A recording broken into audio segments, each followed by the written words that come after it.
Thank you, Mayor, for bringing this proclamation forward. And I also want to thank Joel, Taisha, and Courtney also for the presentation, also for the proclamation.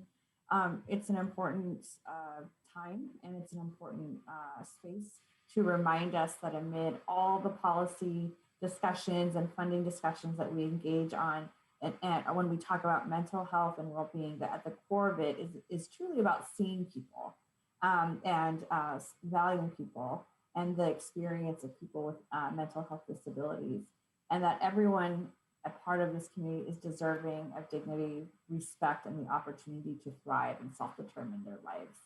I too, like Commissioner Hardesty, was really struck by Taisha's words, and especially about moving out of a robotic interactions and towards a well-meaning or well-being centered culture here, where we create the space and actually create the value in filling our cups, and not feeling like it's taking away from our work. It is part of our work to re-nourish ourselves, and I could not agree more with that.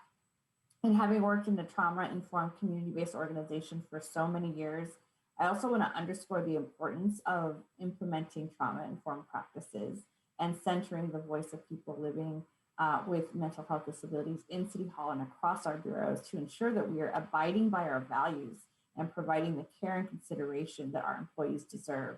And especially as COVID has tested so many of us for over a year. And this is on top of the trauma of racism experienced by Black, Indigenous communities of color in our community and state daily and generationally. And we're still learning about the recent and longer term effects of isolation through this quarantine.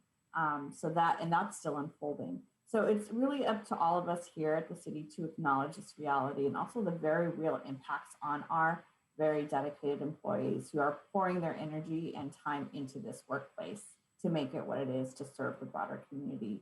I'm very, very excited to hear about the well-being opportunities that are happening and are in progress in our schedule, and also about council making investments in bringing community together as a part of our safe reemergence into the community. Because if there's one thing we all know, that it's being in community and also being seen and valued in whatever form that means to you, that really heals and nurtures the spirit. So I just want to thank everyone again for involved, for reminding us to do our part as a city to take active and conscious steps in support of people living with all kinds of invisible disabilities.